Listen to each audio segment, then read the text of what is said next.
பிரியமான பார்வையாளர்களுக்கு வணக்கம். இன்னைக்கு இந்த வீடியோவில் கவர்ந்திழுத்தல், குணப்படுத்துதல், பாதுகாப்பு, தந்திரம் மற்றும் மீட்பு போன்ற ஆளுமை கோட்பாடுகளை கொண்ட ஒரு அற்புதமான பரி என்ற ஒரு அற்புதமான தேவதையை பற்றி தெளிவாக நம்ம இந்த வீடியோவில் பார்க்கலாம். இந்த தேவதை பாரசீக கலாச்சாரங்களில் தோன்றிய ஒரு மகத்தான அழகுடைய தேவதையாகும். இந்த தேவதைக்கு 2 ரெக்கைகளோடு அடையாளப்படுத்தப்படுகிறது. அது மட்டும் இல்லாமல் இந்த தேவதை கொஞ்சம் குறும்புக்கார தேவதை அப்படின்னு நம்ம சொல்லலாம்.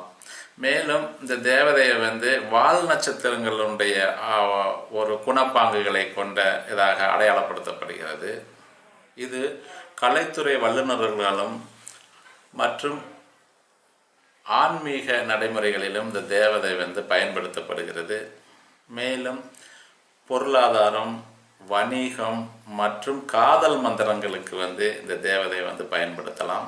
மற்றும் பாரிகளை பொறுத்தளவில் எதிர்காலத்தினுடைய உணர்திறன் கொண்டது, எதிர்காலத்தை பற்றிய புரிந்து கொண்டு நமக்கு வெளிப்படுத்தக்கூடிய ஒரு ஆற்றல். அது மட்டும் இல்லாமல் இந்த தேவதையை வச்சு நம்ம ஆவி உலகத்தோட தொடர்பு கொள்ளக்கூடிய தேவதை அப்படின்னு நம்ம இந்த தேவதையை சொல்லலாம். மேலும் ஜின்னுகளிலிருந்து பாதுகாப்புக்காக, ஜின்னுகளிடமிருந்து பாதுகாப்பு பெறுவதற்காக இந்த தேவதையினுடைய பாரியினுடைய உதவியை நாடலாம்.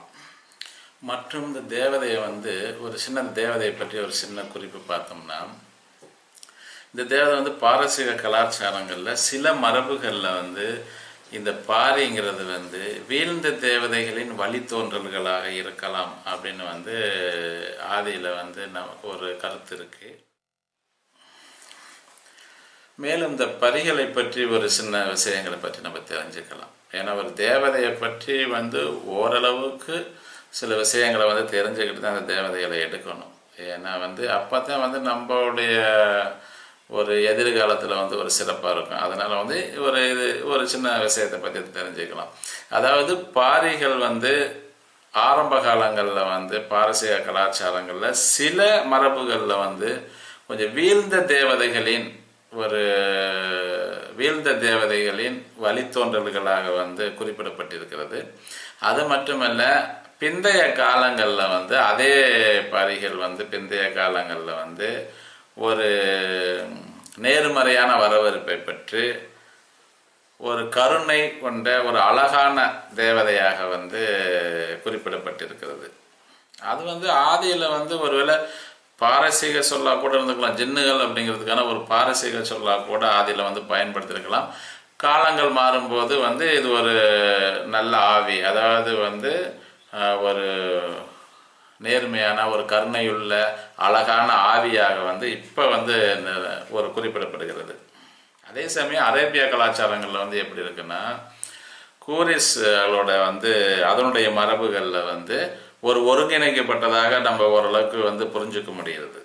மேலும் இவைகளை பற்றி சில விஷயங்கள் இன்னும் தெரிஞ்சுக்கலாம்.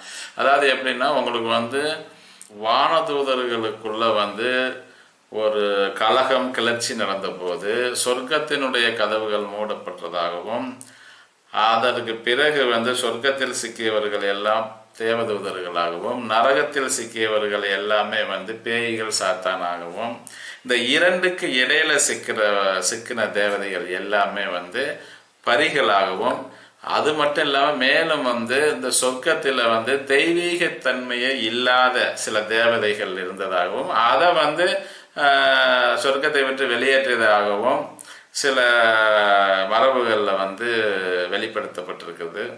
எனவே பரிகள்ங்கிறது ஒரு வீழ்ந்த தேவதையாகவோ அல்லது பிசாசாகவோ இல்லாமல் இருந்தாலும், ஆனால் நரகத்திற்கு தசம பாகம் செலுத்தும் ஒரு பாரம்பரியத்தை ஒத்ததாகும்.